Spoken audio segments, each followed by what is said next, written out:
If you're a contractor and you're looking to expand your business into a new geographical area, then this video is for you.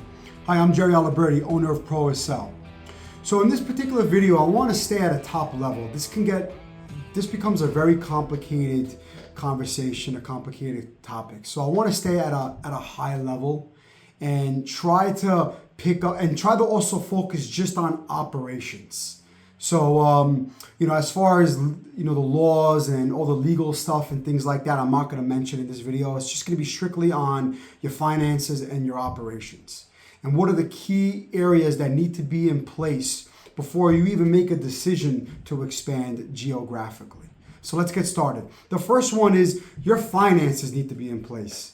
You need fuel. And your fuel is your cash flow and the profits you're making right now on your job sites. You need to have a really good cash flow in your business and the profits and the cash acceptable or accessible, let me say, or possibly some investors lined up to help you fuel this new adventure you're about to go on. So this leads into the next.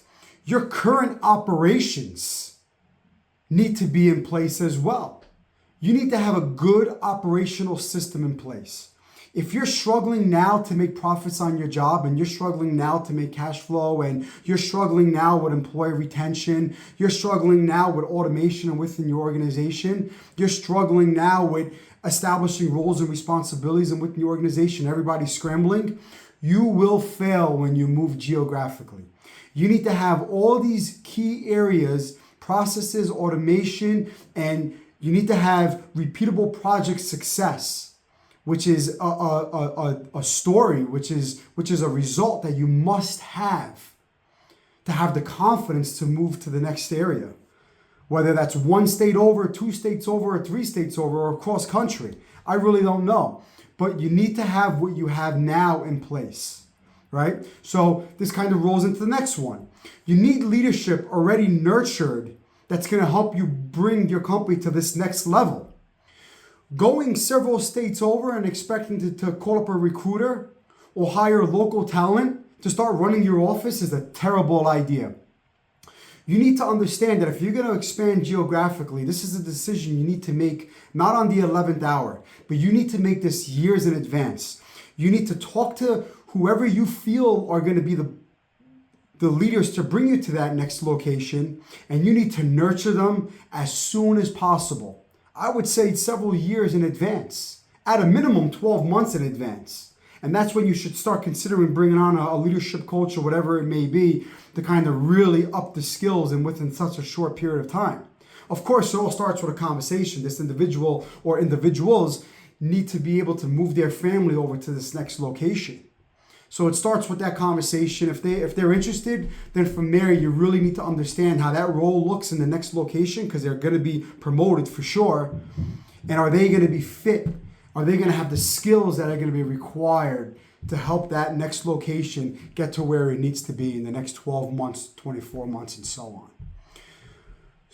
on? The next, market research. It's pretty obvious, right? Don't move into an area that doesn't have the work that you're niched down into available to you. I mean, if you're a subcontractor and you're a concrete contractor, what kind of concrete work are you going to go after? Is there enough of that work happening in that area? If you're a GC and you want to develop or you want to get into building hospitals or whatever it may be, is there enough work for you to give you years and years of work? How much competition is out there? Are you going to be struggling the first couple of years to even get work? So you really got to do your market research and understand where you're going and make sure that there's work there. Don't go from a cold climate to a warm climate because you feel like it's the perfect opportunity for you to jump on an airplane and go visit the warm climate during the winter months. Trust me when I tell you, I've heard that story before, and it doesn't end well. So make sure that there's going to be enough work for you in this new market you want to go to. Do your due diligence. Next is the talent pool. How does the talent pool look in this new area you're going to go? Are there enough laborers to fulfill your needs? Are there enough project managers, supers, estimators there? Is it a very rural area where there's one house for every 10 square acres, or 10 acres rather? Or is it a city where you'll have more of these resources available to you? So if you're looking to build a $50 million or $100 million a year company in a new market, is there enough talent there to fulfill your needs? Next is local competitiveness. I know I briefly mentioned this before, but who is your competition in this area? If you're going after particular public works projects, right? Like let's say bridges, go on their DOT website, go on their public works websites. If you see that there's 15 bidders for every single job, it's going to be very, very difficult for you to break into that market. So understand what the competitive market looks like. Honestly, for me, to go into a very competitive market and to assume that things are going to work out is wishful thinking. For me, when I think of going into a new market, it's because there's not enough competition there. And it's a perfect opportunity for you to go there. So if there's a lot of competition there, like for example, if you're a bridge contractor and you want to come to New York City, you're going to have a lot of competition. So chances are, you have a very high risk. Now, if you're in a super niched market, well, that's a different story. So understand your competition, and there's plenty of opportunities and plenty of ways for you to really look into this before you even make that decision to move into the next market. Next is business development. Before you even get out there, you need to start sending somebody out there. Now there's social media, there's LinkedIn, there's local associations, and within that area, if you go into a different market, most likely you made that decision years in advance.